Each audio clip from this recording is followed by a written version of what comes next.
Good morning बच्चों। आज हम कक्षा 8 में तीसरा लेसन पढ़ रहे थे, उसे आज आगे पढ़ेंगे। पिछले वीडियो में हमने पढ़ा कि भारत में ब्रिटेन की बढ़ती दिलचस्पी कि किस कारण से जो ब्रिटिश थे वो भारत की ओर अपनी दिलचस्पी दिखा रहे थे।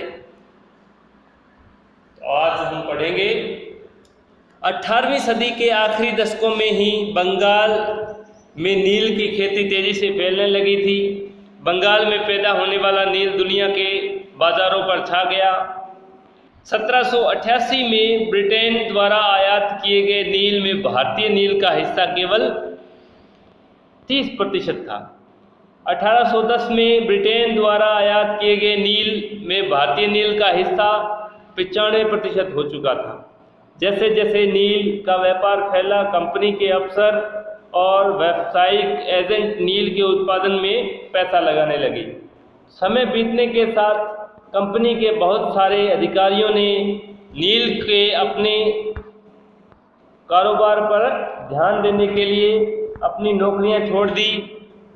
भारी मुनाफे की उम्मीद में स्कॉटलैंड और इंग्लैंड के बहुत सारे लोग भारत आए और उन्होंने नील के बागान लगा लिए। जिनके पास नील की पैदावार के लिए पैसा नहीं था, उन्हें कंपनी और नए नए बैंक कर्जा देने को तैयार रहते थे। नील की खेती कैसे होती थी? नील की खेती के दो मुख्य तरीके थे, निज और रैयती। निज खेती की व्यवस्था में बागान मालिक खुद अपनी ज़मीन में नील का उत्पादन करते थे, या तो वह ज़मीन खरीद लेते थे या दूसरे ज़मींदारों से ज़मीन भाड़े पर ले लेते थे और मज़दूरों को काम पर लगाकर नील की खेती करवाते थे। निज खेती की समस्याएं। बागान मालिकों को निज खेती का क्षेत्रफल फैलाने में मुश्किल आ रही थी। नील की खेती केवल उपजाऊ ज़मीन पर ही की जा सकती थी। ऐसी ज़मीनों पर आबादी पहले ही बहुत ज़्यादा थी। यहाँ वहाँ छोटे मोटे खेत ही उनके हाथ लग पाते। नील की खेती करने के लिए उन्हें बड़े बड़े भूखंडों की ज़रूरत थी। इस तरह की ज़मीनें उन्हें कहाँ से मिल सकती थी?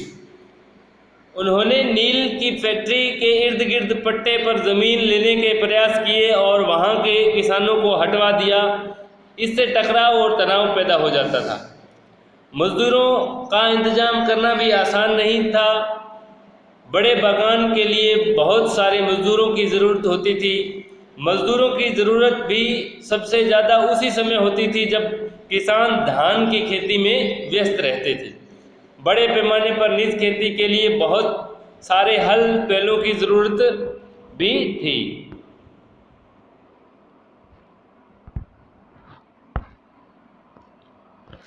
एक बीघा नील की खेती के लिए 2 हल चाहिए होते थे। इसका मतलब यह था कि अगर किसी बागान मालिक के पास 1000 बीघा ज़मीन है तो उसे 2000 हलों की ज़रूरत पड़ती। हलों की खरीदना और उनकी रखरखाव एक बड़ी समस्या थी। हलों से भी हल नहीं मिल सकते थे।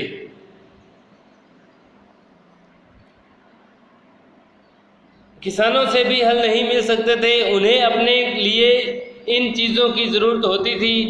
जिस समय नील उत्पादकों को ज़रूरत होती, उसी समय किसानों के हल बैल की चावल के खेतों में व्यस्त होते थे। 19वीं सदी के आखिर तक बागान मालिक निज खेती का क्षेत्रफल फैलाने में हिचकिचाते थे।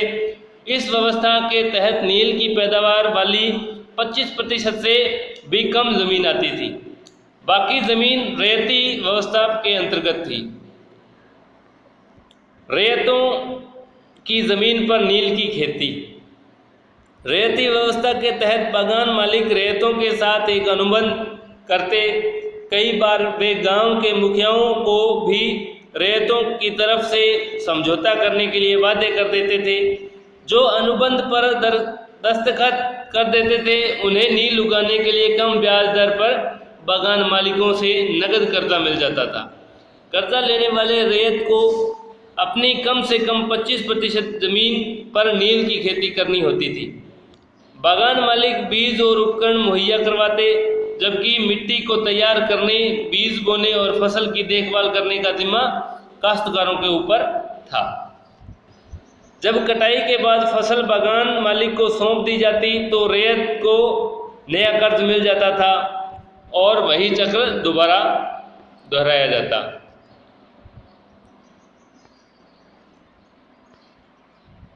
तो इन मानचित्रों में आपको नील की खेती किस तरह की गई है, की जाती थी, दर्शाया गया है। तो बच्चों आज के लिए इतना ही, आगे का लेसन हम कल पढ़ेंगे। धन्यवाद।